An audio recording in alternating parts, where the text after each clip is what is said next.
Country Living Chapter 2 Avoiding Labor Conflicts.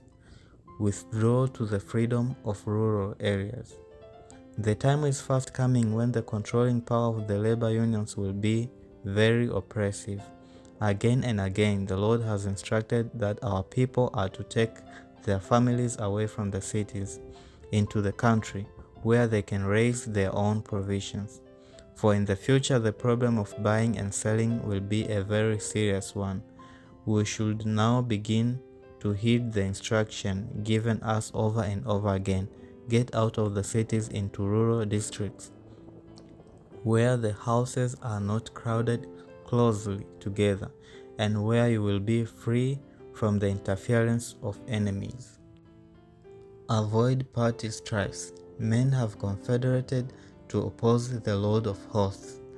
These confederacies will continue until Christ shall leave his place of intercession before the mercy seat, and shall put on his garments of vengeance. Satanic agencies are in every city, busy organizing into parties those opposed to the law of God.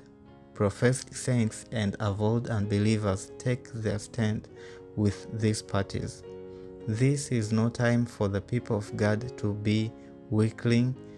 We cannot afford to be off our guard for a moment.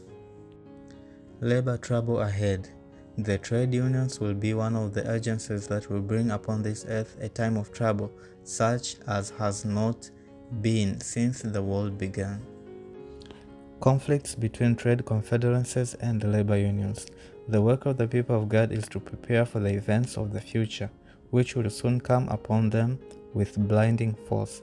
In the world, gigantic monopolies will be formed.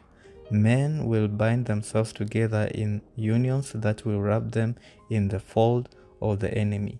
A few men will combine to grasp all the means to be obtained in certain lines of business. Trade unions will be formed, and those who refuse to join these unions will be marked men. Preparing for the issue. The trades, unions, and confederacies of the world are a snare. Keep out of them and away from them. Brethren, have nothing to do with them. Because of these unions and confederacies, it will soon be difficult for our institutions to carry on their work in the cities. My warning is keep out of the cities. Build no sanitarium in the cities.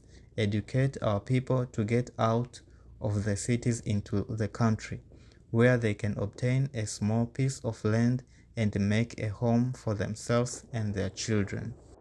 Our restaurants must be in the cities, for otherwise the workers in these restaurants could not reach the people and teach them the principles of right living. And for the present we shall have to occupy meeting houses in the cities. But ere long there will be such strife and confusion in the cities that those who wish to leave them will not be able. We must be preparing for these issues. This is the light that is given me. To preserve our individuality. For years I have been given a special light that we are not to center our work in the cities. The turmoil and confusion that fill these cities, the conditions brought about by the labor unions and the strikes, would prove a great hindrance to our work. Men are seeking to bring those engaged in the different trades under bondage to certain unions.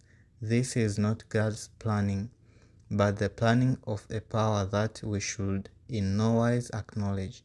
God's word is fulfilling. The wicked are binding themselves up in bundles ready to be burned. We are now to use all of our entrusted capabilities in giving the last warning message to the world. In this work, we are to preserve our individuality. We are not to unite with secret societies or with trade unions. We are to stand free in God, looking constantly to Christ for instruction. Our movements are to be made with a realization of the importance of the work to be accomplished for God. In disregard of the Decalogue. These unions are one of the signs of the last days. Men are binding up in bundles ready to be burned.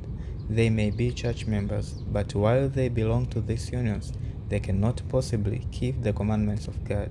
For to belong to these unions means to disregard the entire Decalogue.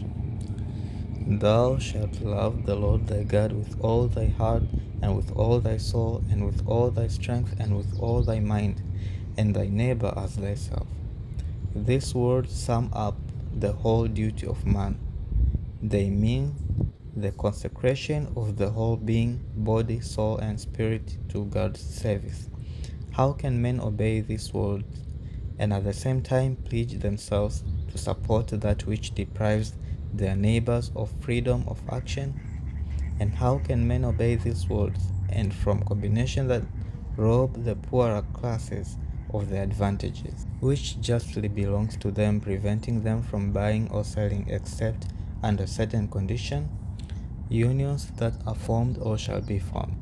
Those who claim to be the children of God are in no case to bind up with the labor unions that are formed or that shall be formed.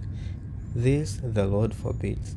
Cannot those who study the prophecies see and understand what is before us? Country Living Chapter 2, and this is Adam of Country Living Outpost.